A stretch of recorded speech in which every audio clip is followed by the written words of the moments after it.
I don't Oh, like I see. to stop here. Hey, Gerald. Hey, Marcos. Thank you for coming on to Antiquity Talks again. Okay. So, Marcos, I understand that you there was something specific you'd like to talk about today. So let's take it from there. What would you like to talk about? Idea is about acoustics and techniques, about mixing and mastering, for example, and perhaps the pressure people gives to you for finish a project, and you have to have a mindset very strong to finish a project, perhaps. Two thematics. Yeah. Well, you have to be decisive about. You have to be decisive. Full stop. Actually, it's all about decision making, because you know when you do this, when you do mixing and mastering professionally, when you do such a subjective and nuanced craft as mixing and mastering, and you do it professionally, meaning you do it for money, you do it for a living, you do it to put bread on the table. When push comes to shove, there's only 24 hours in a day, and you know clients have expectations, have needs, have deadlines, and so as a professional, you need to take all of this large myriad of factors into account and figure out a budget of time, and within that manage an expectation to the customer that is well within that, and then execute as best as possible, and to be honest, hope for the best, because when push comes to shove, the output, the product, is subjective. Yes. And it helps, and knowing that, for me, I think it's healthy to not get bogged down and go, look, well, delivering it on time isn't subjective, but the output is always subjective. So I can burn the midnight oil every single night, burn out every single night, and not get anywhere, and it just be subjective anyway. Or I can just manage my time, know that it's subjective, but do the thing that isn't subjective, which is deliver the work on time and or before on time, and get the feedback and work with the customer. If that makes sense. As you said, it's very subjective. It's completely subjective, really. One person that sends some files for me to mix, he sent for me another mix, another person did, and I never say bad, because I don't want to pull anyone down, never. So politely I said, isn't my style? My style is different. And I get the files, make the mix, and sounded very different from the another version I listened to. So it's very subjective. For me, some decisions the another mixer did wasn't so don't approach my vision about the mix, because mixing and mastering is vision. You have to have your mindset set it. For example, creative, what we talked in the last stream, you have the creative about fanning, about effects, about the equalization, about compression too. Why not? And frequencies can be one or another way. So, in general, good and bad is a subjective question, but depends. If you turn up a lot of bass and the sound is not pleasant to be listened, so warned, in the good way, mixing or mastering. It's my opinion. Yeah, sure, absolutely. So, yeah, it's always subjective, isn't it? I mean, at the end of the day, no matter how hard you work on it or how little you work on it, the output is such. I mean, we can all agree on a lot of things, even almost universally. 99% of people might agree that that bass is too like as if it's overwhelmingly loud against the rest of the mix. Even if 99.9% of people agree, it's still subjective. It's still technically in the subjective camp. Like what isn't subjective is, communications and emails and stuff like that. Those things aren't subjective. Well, I mean, the content of them can be subjective, but the deliverable and the delivery in itself isn't so much subjective. But it's in my opinion, it's I mean, it's easy said than done. But the solution the solution to the problem that this stuff is subjective is communication Yes. and aligning expectations and then giving everyone headroom. So like if you're gonna do a mix for a client and you tell them and you think it's gonna take you a week to do it, you tell them it's gonna take you 2 weeks to do it, and then you deliver it in a week. They've won. They've got a week that they never thought they were going to have, and that's a week that they can give you feedback if you invite it properly. If your comms are down, if you invite that feedback, and that's it. And you didn't have to burn the midnight oil for 2 weeks just to get it out to the deadline that you created for yourself and for the customer. You decide, you give yourself a budget of time because that's what professionals do, and then you double it at least in the expectation that you deliver to the client. You deliver it in a week, a week early than what you said to the client, so that you and the client have a week of communications and feedback and discussion to have about the subjective element. And for example, the headphones, for example, and monitors, they Okay. work differently. So you did a very good mixing or mastering, for example, in your opinion, but your monitor has a lot of bass or a lack of bass. And when someone will listen to this with a very bass headphones, the person can not feel so much good, can feel bad, because it can be acceptable in main in the majority of the equipped, but some has a lot of bass. For example, me, for example, I was listening to one song Yeah.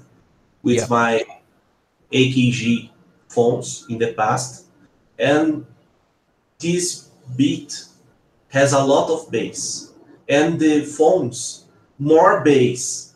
So I felt bad because a lot of bass in my head. It's a problem too. You have to, and another problem is that for me it's good to ask for the client. I have some rules to follow. For example, you don't like distortion or you like distortion so much, but when they say you have to follow this and this and this and this and this, it's complicated because you have your style too. Your style is you're a human, so you have your feeling about the music. So it's good to leave a headroom for your style to you mix the way you think it's good. It's my opinion. But sure, the client is the king or the queen. But it's good to negotiate about the mixing process. Okay, you trust me. I will follow some rules, but can I do some things I think will be good for your music? For example, it's my opinion. Well, It just comes back down to communications. I mean, what what I don't advise as a method of moving forward is going, client inquires. So client inquires for mixed job, and you give them a price, they say yes, and then you do the job. Because the because you have no idea what they're expecting. You haven't you haven't aligned with what they're expecting from a mix service. You haven't aligned with their general taste. You haven't inquired, you haven't probed into that. And all of these simple measures can help you align with each other subjectively. So like if you're just going in blind, so to speak, like if you're just going in blind, you're just starting a mix and not having any communication, then you're just very likely to come up with these issues, and everything's going to take time. But if you ask the client, what sort of mix are you going for? Do you have a reference track, or do you have a sort of collection of songs that you have in mind that have a sort of similar mix vibe? um or can they even describe the sort of mix or the challenges that they've had leading up to them going with you? uh you know because that in itself will tell a story as to why they went with you in the first place. So if you can unravel that why, you can build a lot of context in your mind about how to deliver the best mix, or what the best mix might sound like for them. And you might even decide, some people do this, it depends on the client again. But you might also decide, okay, well, what I'll do, Mr. or Mrs. Client, is I will deliver to you a basic mix, like to give you an idea of where I'm going with the relative levels between instruments and stuff like that. And then you can give me feedback on that before I move on to details. I mean, that's one way of doing it. It's not perfect, or it's not right or wrong. It's depends on the client and everything. But when push comes to shove, comms, you know, get as much context out of the client as possible. Sometimes the client will just go, to be honest, I don't know. I just want another set of ears. I just want, someone else's perspective. I'm just so far gone. I've lost perspective a long time ago. I just need a new version of this mix, and I'm open to ideas. Great. You had that comms. You got that answer. That is the context that you needed in order to proceed with the job in the best way possible. But, yeah, if you go in blind, you're increasing the chances of it being not an unsuccessful service, but a longer than necessary or more difficult for both parties experience. Because especially like if you just, I know there are some mixing and mastering houses out there who are kind of, that's how they operate. They just go, "What? Give us the stems, give us the tracks, and we'll deliver you a mix."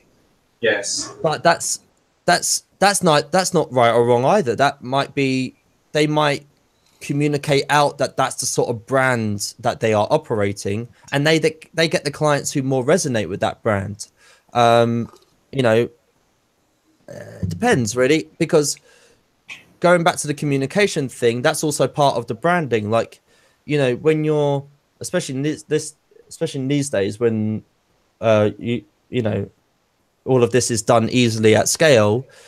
Like for example, myself, I make a lot of content. I uh, contribute to groups and online forums and communities and stuff like that very frequently. So over time, a lot of people build up a picture as the sort of engineer, or the sort of way that I like to operate as an engineer or operate as a mix and master house. So by that point, I've already communicated out so much to them what I'm about, that they have a better expectation as to the sort of thing that I'm open to delivering, or at least they'll have the context in which to go, oh yeah, Chris, you know, I know this about you and know that about you. I'm looking for something like this, and it almost gives them the permission to come across with ideas and context. But you need to ask, you need to probe, you need to develop the context in which to deliver the best service possible. I think he's gone. He's muted. He could probably hear me though. I hope so. But you can hear that in retrospect. Any thoughts on that, Gerald? I think I just waffled on a bit there. It's all right. Is that Leeds water you're drinking? Or do they have to? Do they have to import it in? Do they have to? Harrogates. Yeah, it's just up the road from Leeds, Harrogate. Yeah, that's right. So they have to they have to import it. Yeah. So it's actually local water. Yeah. Thomas just gave this to me. The original British spa town. I went there. I went to Harrogate recently. It's really, really nice. Some lovely like houses, you know, stone walls and stuff like that. You know, very much in line of my romantic version of the North that I had before I came up here, and I still do. Mm-hmm. Marcos, I think you're back. Okay. The problem is every song is a risk of failure or success, but you have to assume the risk. Because, there's no version of this without risk. for example, my vision is one and the client another, but for this reason, I give 2 revisions, for example. Okay. Even failing, they fail. Okay, every job has this chance to fail. Yeah. I mean, failure is always a potential outcome, no matter how good you are, no matter how experienced you are, no matter how many what I call best practices you deploy in at first, especially when, you know, the client is new to you and you're new to the client. But we to an extent, we can only hope that we just get good enough over time at what we do, and we give ourselves enough time in order to get good at what we do, that in the net of it, you know, that it turns out all right. But when push comes to shove as well, like, you can't, you know, that's why you got to do it, because you want to do it, because, you know, it's difficult business, very subjective business, very taste driven business. So, but as a business, you have to build your model in a way that allows mistakes to happen, or doesn't, or when mistakes do happen, you're not out of business entirely. You know, if you put all your eggs in one basket and you go, oh, I need this first client to work out, or I'm at 0 and I need to whatever, then that was a limitation that you went in with in the first place, no matter what client that, you know, no matter what happened with the client. So I don't know what to say. I mean, position yourself in the way that just gives you better luck over a longer period of time. You know, and when you have a bad day, or sometimes you and the client don't work out, which is totally fine and totally real and totally normal. Just know that you're going to be okay after it. Like, not just like business or money wise or time wise, but just emotionally, you know. So yeah, we got some comments. I'll come back to that in a sec. We've got some comments. Lonely Sea Productions, as always, coming on, and he says good morning, assuming it's morning over there. So, and he also says, do you guys suggest in specializing in one genre? What do you think, Gerald? About mixing, you mean? Or, well, let's go with mixing for now. Yeah. no, I don't, because I think that just limits you. Just limits you. Yeah, I agree. I personally agree. I mean, there are some people who, you know, certainly specialize in metal or punk, but really, I mean, you should be able to mix any kind of song that's put in front of you. Yeah, I agree. I agree. I think what happens is people find a specialty, but going in with a specialty on day one is just limiting your options. Yeah. But if you some people just find themselves as they might find themselves along the way as they end up being the I don't know the jazz guy in South London, the jazz mixer in South London, just Why? because. Is that you? No, that's not me. No, that's not me. Um, but you know what I mean? Like they fight because they're already in that community.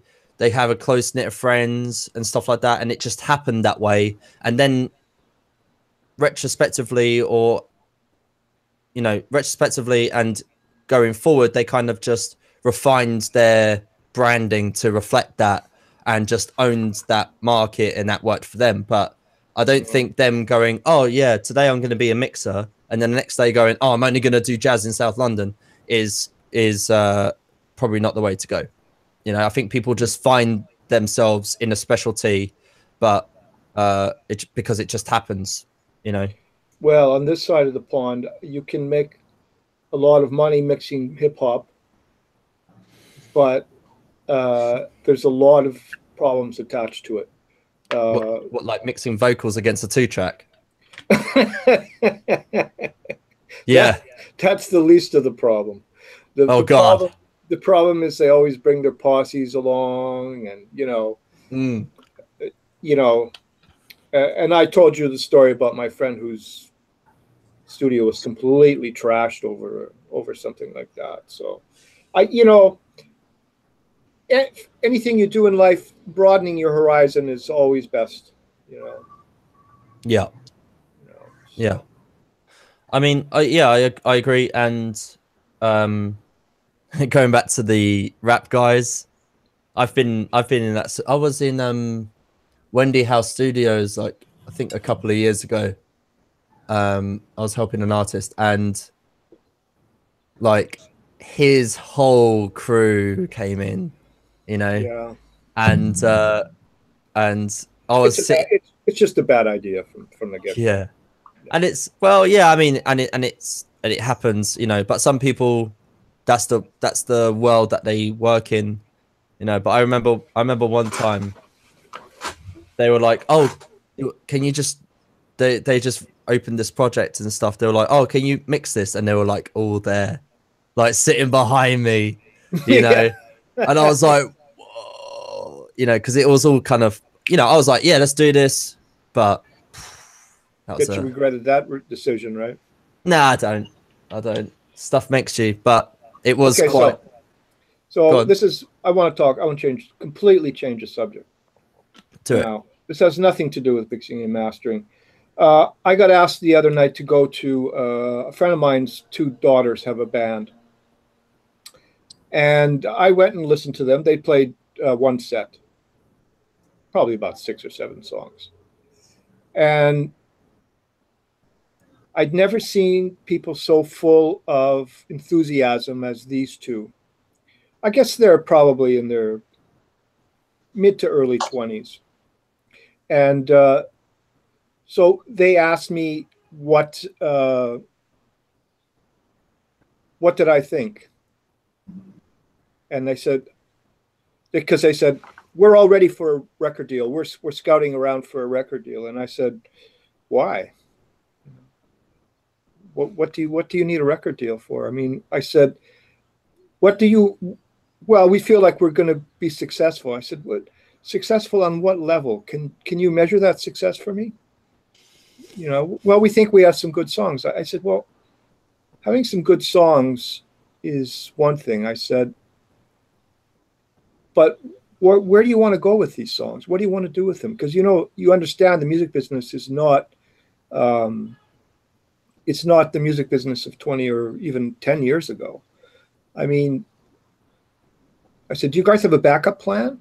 I mean, do you just want to be musicians? And they, I felt like I lowered the curtain on them in some ways. And the father was actually pretty thankful because he can't get any any sense of reality into their heads. You know, I guess they've been smitten. But I see so much of that now with musicians and, you know, people who are coming up the ladder. I mean, and the problem is that they don't define for themselves what they want. You know, they don't define what success is to them. You know, I was trying to explain to them that, look, you're still young. You can do this, but you need to have a backup plan, because there's where I said, what? Well, we're thinking of, you know, going on tour. I said, have you ever been on tour? They hadn't even, this is only the fourth gig that they ever had. I said, you guys looked really nervous on stage tonight. And I understand that. I said, but you need to get out and play a little more before you start talking about record companies and going on tour. And because, you know, when people pay you, they expect you to be like a professional. And if you can't do that as a musician, then you don't have it, you know, you have to. This goes back to my saying that there's no places for breeding grounds anymore. You know, there's no places that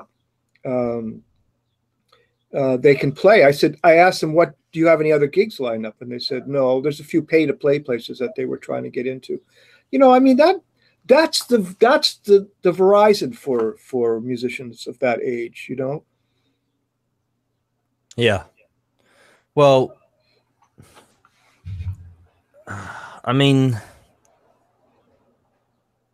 you know, this is the problem. Like, in terms of the music industry, you know, it's like you said, there's such a disparity. I mean, this isn't just the music industry, but the disparity between reality and what we see like on the surface is huge, right? It's absolutely huge.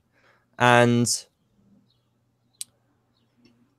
you know, people still think that, well, a lot of people think, because it's more comfortable for them to think that someone could take care of it, you know, someone could take care of everything and there could be a success overnight without having to do any work. And then you tell them, oh, no, there's work. But do you know how many people think that getting on Spotify is a level of success? I mean, how many people really are clueless about the music industry? You know, and who's teaching these people? You know, it used to be peers taught peers, but there's none of that anymore, you know? Yeah. Well, yeah, Well, absolutely. listen, Chris, if there's no musicians and no music, people like you don't have a job either. You know? I know. No, I know. And you know, it's not going to be long before it's like that too. I mean, look, all the music stores are gone, all the venues to play are gone. You know, is everybody just going to stream music and not listen to live music anymore? You know, there's no experience like having live music, but there's no experience like watching a seasoned professional, you know. Indeed. A lost art, probably, Gerald. You what? A lost art? Going forward. What I ask is it an art form anymore? You know. I'll be interested to see if we get any thoughts about that. But yeah, I mean, you know, it's worrying stuff, and you know, it's not like how you remember it, Gerald. You know, like musicians actually going out and playing and like musicians actually going out and playing. Like I'm a dinosaur, like we're dinosaurs, like that doesn't exist anymore. But that's what this whole thing was, Chris. That's what this is all about, you know? And if you take that away, people like you won't have a job anymore, you know? I mean, we can sit here and talk about this all day long, but you know, we have as people have allowed these streaming companies to do this. You know, okay, music's more accessible. What kind of music? Music that nobody wants to buy anyway. You know. What do they not want to buy it because it's the music itself, or do they not want to buy it because now? I mean, well, it's both. It's both, yeah. Really. Because there's a generation of young people growing up now, Gerald, that if you presented them with the idea of purchasing music, they would be confused. You know, because music's free to them. Yeah, but who led them down that path? You know, forget about the music being free. Let's just about them listening to some decent music. You know. Well, you know what? Why do we have the problem of music not being decent anymore? Is it because music is now too accessible in terms of production, or is it because of the record companies, because of the streaming companies? Because of the streaming companies and record companies Commoditizing music. Yeah, they turned it into a commodity. That's it in a word right there. They turned it into a commodity. It's totally a commodity now. It's totally. Yeah, absolutely. You know, and it sounds like one. Yeah, I mean, you know, you listen to very successful people like Bruno Mars, and I mean, they're good entertainers, no question about it. But are they good? Are they good musicians? I would say no. You know, but you know, television and a branding company has turned them into something. You know. Fair enough. Fair enough. Phil, sorry, Lonely Sea Productions says, I'll come back to you, Phil. Does Gerald think a backup plan should be out of the music industry?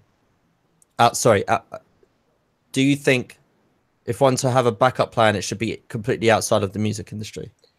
I think it wouldn't hurt, but you know, it doesn't.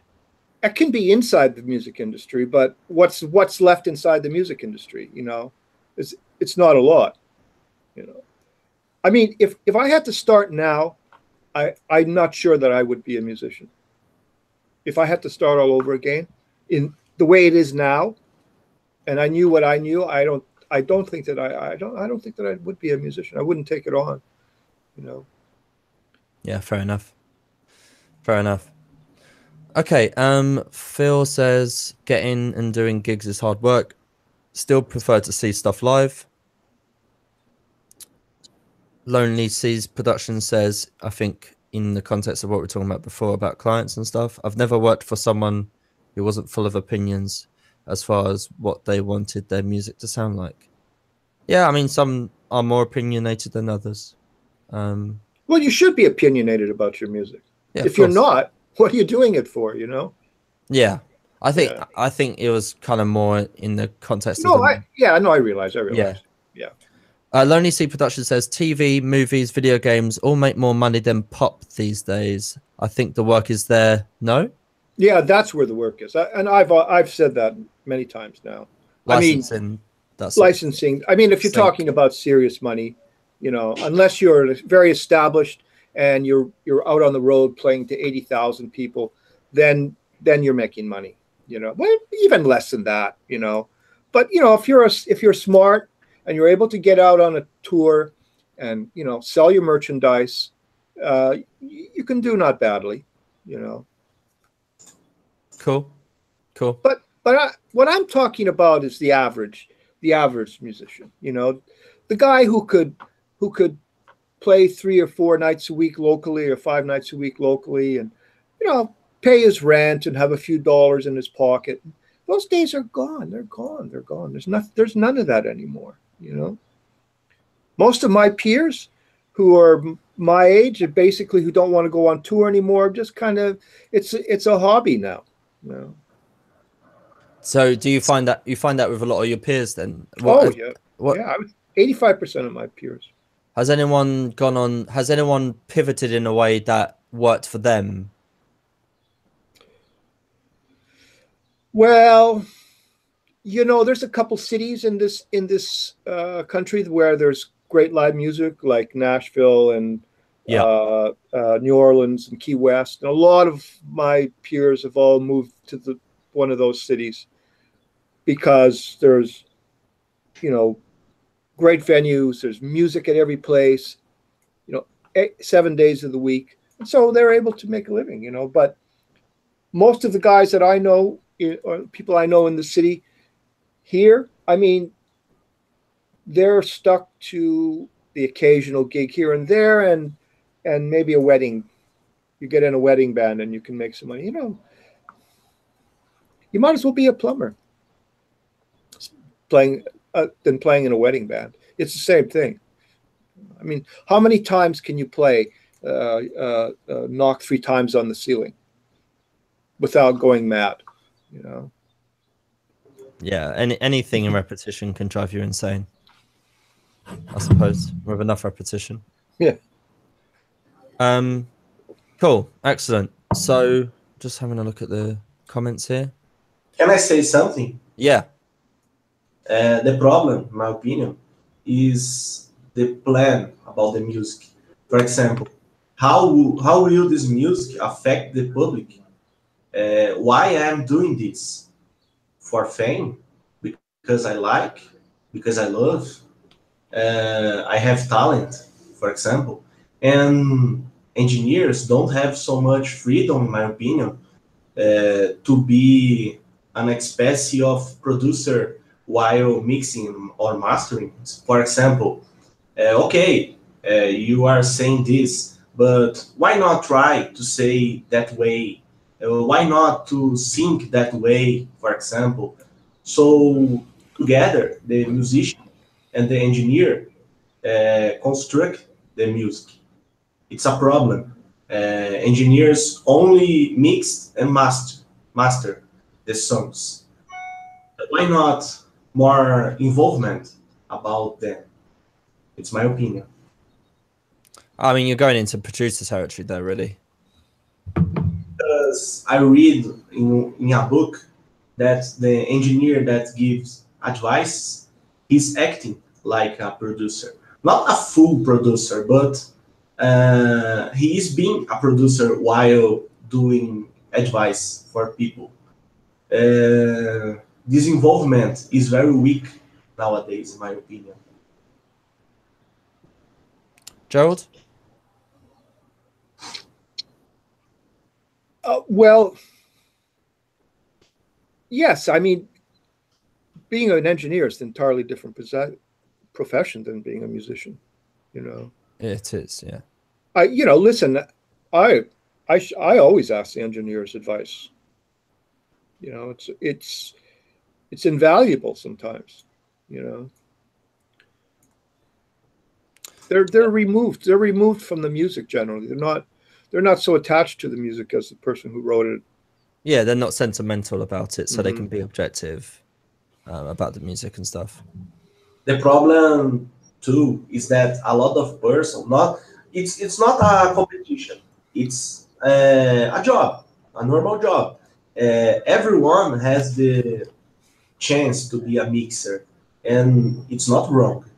But the problem is that people are charging so few bucks, and you sometimes have to charge few values or have the job, because a lot of people are offering $5 mixing, mastering, etc. We have to give more values to our works. It's a problem too. Yeah, there's a race to the bottom for some engineers out there, but my position on that is, it's only a race. You're only competing on price if you are not offering more value. And the problem is that you have to have a portfolio. sometimes you are in the beginning. How you will attract people with $60 against $5?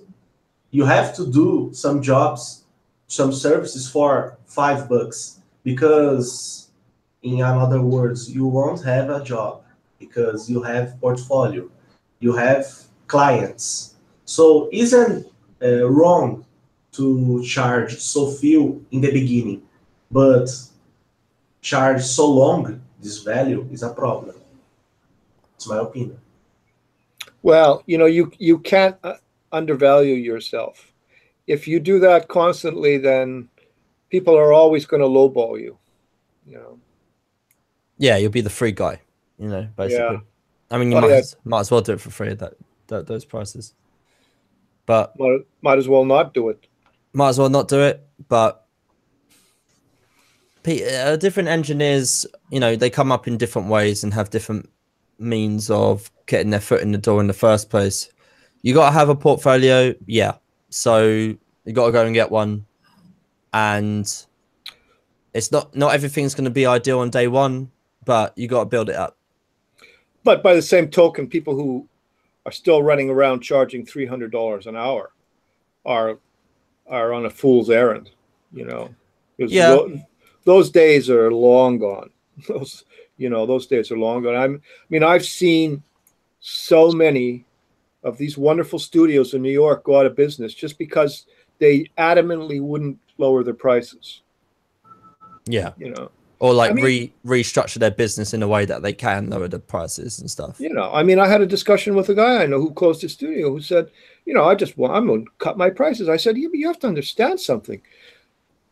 These guys they're not getting money from record companies anymore to do this. This is coming out of people's pockets.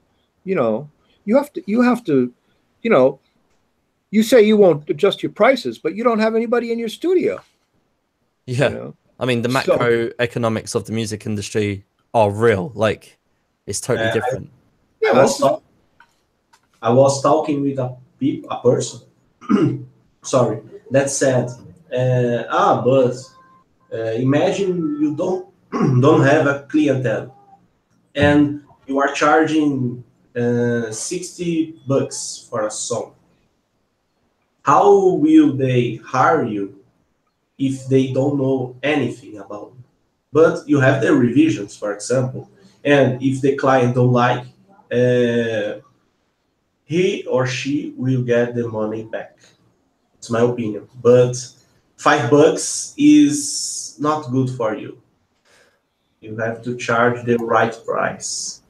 To be honest, I think if you're only ever trading on price, you're not going to be successful. You need to trade on value, trade on trust, build that trust in people.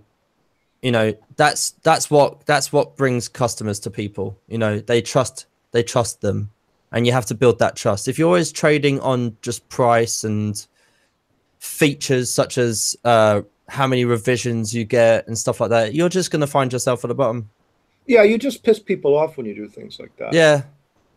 Just don't trade on price, trade on value, trade on trust, trade on your reputation. I mean, that's how the business used to be, but it's not like that anymore. And that's why so many of these huge, multi-million-dollar studios are going out of business. Yeah. Yeah. No, it's true. It's true. A couple of comments and we'll start to wrap up. What we got here? What's Gerald's first instrument, Gerald? My first instrument was the B-flat clarinet. Didn't know that myself. There you go. Mm-hmm. And Phil says cover bands make money. They do. Yeah. Because that's what people want. Yeah. They want what they already know. But they just have to find a place to play. Yeah, that's true. Weddings. Weddings and bar mitzvahs, Gerald. I played so many of those. Weddings and bar mitzvahs. painful. Bar mitzvahs I absolutely will not do anymore. They're just too painful. And the money is spectacular. It's absolutely wonderful. And you could, if you get in a good band here in New York, you can play 2 or 3 times a week and make very decent money. But it's too painful. You get fed though, right? No, not always. Really? What, Jip? The problem with bar mitzvahs is the music never stops. They want the music going constantly. Oh, right. So. Oh, no. Okay. Any last thoughts, guys? Gerald or Marcos or No. anyone in the stream chat? Thanks All for right, joining. Then. Thanks for everybody. Thanks for the questions. Yeah, thank you everyone as usual, and make sure you're in the Antiquity Songwriters Facebook group, and we'll see you all again next week. We don't know exactly when in the week. We're trying different times in the week for... Hey, Chris. Yes, Marcos? Just a compliment. Independent of the prices you are practicing, you or another person aren't bad because you charge so few or so much. The problem is the way you are as a professional, right? So $5 or 50 or 300, for example. People, you have only to valorize yourself. It's my opinion. Cool. And we'll end on that note, and perhaps we'll talk more about that next time. But for now, thank you to everyone. Thank you. Hang on, Cheers. Chris. Hang on, Chris. I want to talk to you. Yeah, cool. Cheers, guys.